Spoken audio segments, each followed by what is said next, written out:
Hello friends, welcome to నవలా హృదయం. ఈ వీడియోలో మనం సిరి తెచ్చిన ప్రేమసిరులు అనే కొత్త నావెల్ చూడబోతున్నాం. కథలోకి వెళ్ళిపోదాం రండి.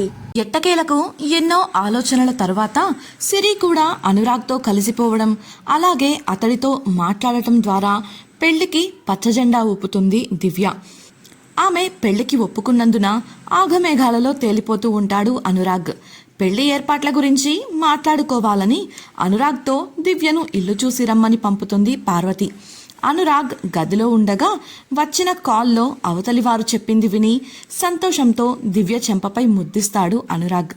ఆమె సిగ్గుపడుతుంటే ఆమె తన లక్కీ చాంపని, అందుకే ఆమె పెళ్లికి ఒప్పుకోగానే తనపై దాడి చేసిన వారు దొరికారని చెప్పి ఆ తర్వాత తాను అన్నది ఏంటో తెలుసుకొని నాలుక కరుచుకుంటాడు. నా దగ్గర ఏదైనా దాస్తున్నారా? దివ్య సూటిగా చూస్తూ ప్రశ్నించడంతో తడబడ్డాడు అనురాగ్. ఆమె దగ్గర ఆ విషయం దాచడం అతని ఉద్దేశం కాదు. ఆమె కంగారు పడి భయపడుతుందని ఆమె దగ్గర చెప్పకూడదు అనుకున్నాడు. కానీ అత్యుత్సాహం వల్ల నోరు జారాడు. వెంటనే ఇక చెప్పక తప్పదు అనుకుంటూ దివ్యను సోఫాలో కూర్చోపెట్టి, ఇందులో కంగారు పడాల్సిన పని లేదు దివ్య. బిజినెస్ అన్నాక టెన్షన్స్ ఎలా ఉంటాయో శత్రువులు కూడా అలానే ఉంటారు. ఆ రోజు టెండర్లో ఒక ముఖ్యమైన ప్రాజెక్ట్ మా కంపెనీకి దొరికింది. ఆ అక్కసుతో మన కంపెనీ పోటీదారు అది చూడలేక కోపంతో మనుషులను పెట్టించి నన్ను కొట్టించాడు. అంతకుమించి ఏం లేదు. పోలీసులకు కంప్లైంట్ ఇచ్చాను. కానీ ఇన్నాళ్లుగా నన్ను కొట్టిన వాళ్ళు దొరకకపోవడంతో సాక్ష్యాలు లేవు. కానీ ఇవాళ వాళ్ళు దొరికారట. ఇక ఈ సమస్య ఇక్కడితో తీరిపోయినట్లే. అలాగే ఆ రోజు వేరే ఏదో ధ్యాసలో ఉండటం వల్ల వాళ్లకు దొరికిపోయాను. కానీ ఇకపై నువ్వు నాతోనే ఉన్నావుగా, అప్రమత్తంగా ఉంటాను, సౌమ్యంగా వివరించి చెప్పాడు అనురాగ్. అతడు జరిగింది పూర్తిగా వివరించాక అతడు ఆ రోజు ఏ పరిస్థితులలో ఉంటాడో ఊహించగలిగింది దివ్య. ఐఎమ్ సారీ అంటూ చిన్నగా తల వంచుకొని చెప్పింది. ఎందుకు? అనురాగ్ ప్రశ్నించగా, మీరు ఏ పరిస్థితుల్లో ఉన్నారో తెలియక ఇందాక ఏదేదో మాట్లాడాను. మీరు వచ్చి ఎందుకు సాయం చేయలేదు అని అడిగాను అని వివరించింది. తెలియకే కదా అన్నావు, అటువంటి దానికి సారీ అడగాల్సిన పని లేదు నవ్వుతూ చెప్పాడు అనురాగ్. దివ్య మౌనంగా ఉండిపోయింది. అనురాగ్ తనే ఏదో ఒకటి మాట్లాడుతూ దివ్యను మాట్లాడిస్తూ సమయాన్ని కదిలేలా చేశాడు. అతడి సాన్నిధ్యం మొదట్లో ఇబ్బందిగా అనిపించినా మెల్లిగా అతడంటే అలవాటైపోయింది దివ్యకు. కాస్త ఫ్రీగా మాట్లాడటం మొదలుపెట్టింది. మధ్య మధ్యలో సిరితో ఆడుకుంటూ ఒకరితో ఒకరు మాట్లాడుకుంటూ అలా ఎంత సమయం గడిచిందో వారికే తెలీదు. అనురాగ్ ఫోన్ మోగడంతో ఇద్దరు ఈ లోకంలోకి వచ్చారు. కాల్ మాట్లాడిన అనురాగ్, కింద పిలుస్తున్నారు దివ్య, వెళ్దామా అని దివ్యను అడగగా సిరిని తీసుకుని అతడిని అనుసరించింది దివ్య. వారు మెట్లు దిగి కిందికి వెళుతున్నప్పుడు వారిని చూసిన వాళ్లకు పాపతో కలిసి వస్తున్న దివ్య, అనురాగ్లు ఒక కుటుంబంలా కనిపించి ముచ్చటగా చూస్తుండిపోయారు. కింద ఉన్న వారి ముఖాలు ఆనందంతో కళకళలాడుతున్నాయి. దివ్య పాపను తీసుకొని శ్యామల దగ్గరకు వెళ్ళి నిలబడగా పార్వతి అనురాగ్తో 2 రోజుల్లో ఎంగేజ్మెంట్, ఆ తర్వాత 10 రోజులకు పెళ్ళి అనుకుంటున్నామను అని సంతోషంగా చెప్పగా విస్తుపోయి చూశాడు అనురాగ్. ఏంట్రా ఆ చూపు అని పార్వతి ప్రశ్నించగా మనోహర్ కల్పించుకొని, ఇంత ఆలస్యంగానా అని ఫీల్ అవుతున్నట్లున్నాడు పార్వతి. అనురాగ్ను ఆట పట్టిస్తూ అన్నాడు. ఆ మాటకు అందరూ అనురాగ్ వంక చూస్తుంటే అతడు నోరు తెరిచి, అలా ఏం కాదులేండి అంకుల్, అదేంటమ్మా ఇంత తొందరగా అనుకోవడం, ఏర్పాట్లు చేయడానికైనా కొంత సమయం కావాలి కదా అని అన్నాడు. దివ్య కూడా ఇంత త్వరగా ముహూర్తం అనగానే మనసులోనే కలవరపడింది. ఆ కలవరం ఆమె కళ్ళల్లో చూశాడు అనురాగ్. అందుకే అలా అన్నాడు. అంతేకాకుండా దివ్యతో ఇంకాస్త సమయం గడిపితే ఆమె మనసు ముందే తెలుసుకోవచ్చు అన్న ఆలోచనలో ఉన్నాడతడు. దివ్య తన తండ్రి చొక్కా పట్టుకుని చిన్నగా గుంజుతుంటే ఆమె తనతో మాట్లాడాలి అనుకుంటుందని అర్థం చేసుకున్నాడు మాధవరావు. ఆమె అలా చేయడం చూసిన గిరీశం, నువ్వు ఏదైనా చెప్పాలనుకుంటున్నావా దివ్య అని అడగగా కంగారుగా చూసింది ఆమె. ఆమె ఇబ్బందిగా చూస్తూ నిలబడగా, నువ్వు ఏం చెప్పాలనుకున్నా చెప్పొచ్చు దివ్య, ఇక్కడ పరాయి వాళ్ళు ఎవ్వరూ లేరు, అలాగే ఇక్కడ ఉన్నవారెవరూ నిన్ను తప్పు పట్టరు శాంతంగా అంది పార్వతి. ఆ మాటతో తండ్రి వంక చూసిన దివ్యకు చెప్పు అన్నట్లు కళ్లతోనే సైగ చేశాడు మాధవరావు. అది ఇప్పుడే పెళ్లి ఎందుకు అని అంటూ సంకోచిస్తూ చూసింది దివ్య. ఆమెది అనుమానమా లేక సహజంగా పెళ్లి అంటే ఉండే భయమా అని తెలుసుకోవాలి అనుకున్నాడు అనురాగ్. శ్యామల, ఇంకా ఎందుకంతలా ఆలోచిస్తున్నావు దివ్య, ఇప్పుడు పెళ్లి జరిగితే ఏమైంది నీకు అని ప్రశ్నించగా సమాధానం చెప్పలేక ఆగిపోయింది దివ్య.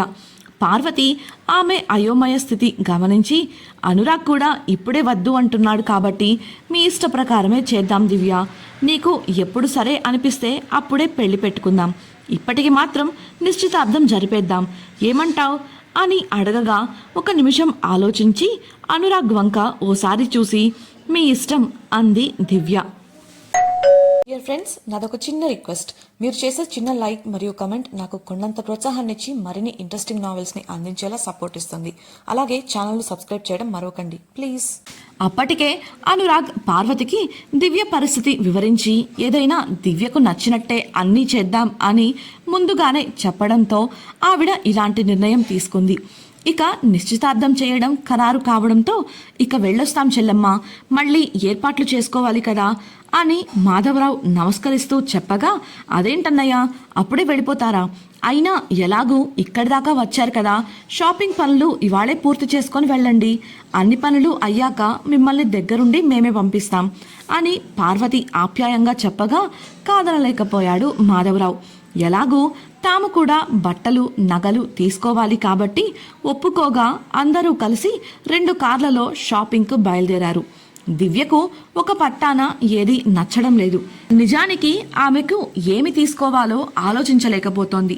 ప్రకాష్తో పెళ్లి సమయంలో అన్ని కామాక్షి ఎంపిక చేయగా ఆమెకు పెద్దగా శ్రమపడాల్సిన అవసరం రాలేదు. అలాగే బట్టలు నగల ఎంపిక పట్ల ఆమెకు ఆసక్తి కూడా లేదు.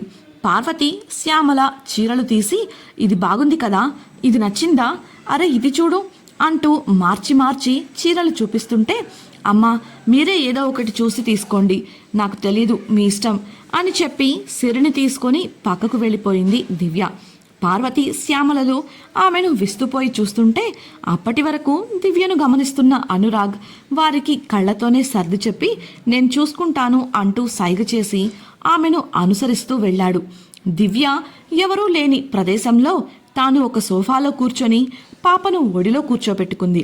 అనురాగ్ వెంటనే ఆమె చెయ్యి పట్టుకొని, దివ్య దా వెళ్ళి నాకు శార్వాణి చూద్దాం, నువ్వే సెలెక్ట్ చేయాలి చొరవగా ఆమె చెయ్యి పట్టుకొని చెప్పగా, నేనా, ఆహా తల అడ్డంగా ఊపుతూ అనురాగ్ చెయ్యి విడిపించుకోవాలని చూసింది దివ్య. ఇలా చూడు, మనం కాబోయే భార్యాభర్తలం, ఇంకా ఏంటి ఈ మొహమాటం భయం, దా వెళ్దాం, చూడు సిరి కూడా నవ్వుతోంది నిన్ను చూసి అంటూ సిరిని దివ్య ఒడిలోంచి తీసుకొని భుజాన ఎత్తుకొని దివ్య చేయి పట్టుకొని మెన్ సెక్షన్ వైపు లాక్కుపోయాడు. దూరం నుండి అది చూసిన పెద్దవాళ్లంతా నవ్వుకున్నారు. శ్యామల పార్వతితో, ఏమనుకోవద్దమ్మా, ఆ పెళ్లి చెడిపోయినప్పటి నుంచి ఇరుగు పొరుగు మాటలు విని భరించలేక ఒంటరితనానికి అలవాటు పడింది, అంతకు ముందైతే చలాకీగానే ఉండేది అని వివరించగా పార్వతి శ్యామల చేతిలో చెయ్యి వేసి, మీరు ఇంతలా చెప్పాల్సిన పని లేదు వదినా, దివ్య గురించి మాకు అంతా తెలుసు, కొద్ది రోజులు పోతే అన్నీ సర్దుకుంటాయి నవ్వుతూ చెప్పి చీరలు చూసే పనిలో పడింది. ఇంత మంచి కుటుంబం నుండి సంబంధం దొరికినందుకు శ్యామల మనసులోనే పొంగిపోయింది. ఇక్కడ ఇలా ఉంటే అవతల మెన్ సెక్షన్లో అనురాగ్ దివ్య సిరిలను సోఫాలో కూర్చోబెట్టి ట్రయల్ రూమ్కు వెళ్ళాడు. అతడు ఒక్కొక్కటిగా డ్రెస్సులను మార్చి మార్చి వేసుకొని చూపిస్తుంటే దివ్య అవేవీ నచ్చక తల అడ్డంగా ఊపుతూ కూర్చుంది. సిరి మెల్లిగా నిద్రలోకి జారుకోగా దివ్య ఆమెను సోఫాలో పడుకోబెట్టింది. అనురాగ్ ఒక డ్రెస్ వేసుకొని చూపిస్తున్న సమయంలో మాధవరావు గిరీశంలతో అక్కడికి వచ్చిన మనోహర్, ఏంట్రా అను, మా అమ్మాయిని తీసుకొని పక్కకొచ్చావు, ఏంటో మీ మంతనాలు అని అల్లరిగా అడగగా మిగతా వారు ముసిముసిగా నవ్వేశారు. అనురాగ్ వెటకారంగా, అసలేంటంకుల్ మీరు, మమ్మల్ని ప్రశాంతంగా వదిలేలా లేరుగా అని అడగ్గా మనోహర్ అతడిని ఆట పట్టించే పనిలో పడ్డాడు. వారి మాటలతో తల తిప్పి చుట్టూ చూస్తున్న దివ్యకు దూరంగా ఏదో కనిపించి లేచి వెళ్ళింది. ఆమె చూసిన దృశ్యం ఆమెను బాగా ఆకర్షించింది. అక్కడికి కొంచెం దూరంలో ఉన్న ఒక షెల్ఫ్ నుంచి ఒక పీచ్ కలర్ శార్వాణి బయటకు తీయగా ఆమెనే గమనిస్తున్న అనురాగ్ గబుక్కున వెళ్ళి ఆమె చేతిలోని డ్రెస్ను తీసుకున్నాడు.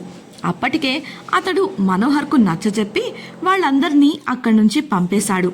అనురాగ్ మంచితనం అర్థమైన మాధవరావు కూడా దివ్యను అతడితో ఒంటరిగా వదలడానికి సంకోచించలేదు. ఎందుకంటే దివ్య మళ్ళీ మామూలు స్థితికి రావాలంటే అనురాగ్ సాయం ఎంతో అవసరమని అతడికి అర్థమైంది. ఎలాగూ పెళ్లి కూడా చేసుకోబోతున్నారు కాబట్టి వారిపై ఉన్న నమ్మకంతో వదిలి వెళ్ళాడు. వావ్, అద్భుతంగా ఉంది, నా కోసం సెలెక్ట్ చేస్తున్నావు అంటే పర్లేదు, నా గురించి ఆలోచించడం మొదలుపెట్టావన్నమాట అంటూ దివ్య భుజంపై చెయ్యి వేసి శార్వాణి వంక చూస్తూ చెప్పాడు అనురాగ్. అతడి మాటలకు సిగ్గుతో దివ్య అతడి చేతిని విడిపించుకొని దూరంగా వెళ్లాలని చూసింది. అతడు ఆమె చేతిని పట్టుకొని వదలకుండా ఆమె వంక అల్లరిగా చూశాడు. ఇంతకీ తర్వాత ఏం జరగబోతోంది తెలుసుకోవాలనుకుంటున్నారా? అయితే ఛానల్ను సబ్స్క్రైబ్ చేసి సిరి తెచ్చిన ప్రేమసిరులు రాబోయే ఎపిసోడ్ వినేయండి. అలాగే మీకు ఈ నావెల్ నచ్చినట్లయితే వీడియోని లైక్ చేసి మీ సన్నిహితులతో షేర్ చేయండి. మీ అభిప్రాయాలను మాతో పంచుకోవడం కోసం కామెంట్ సెక్షన్లో తెలియజేయగలరు. ఇట్లు మీ నవలా హృదయం team. Thank you for listening.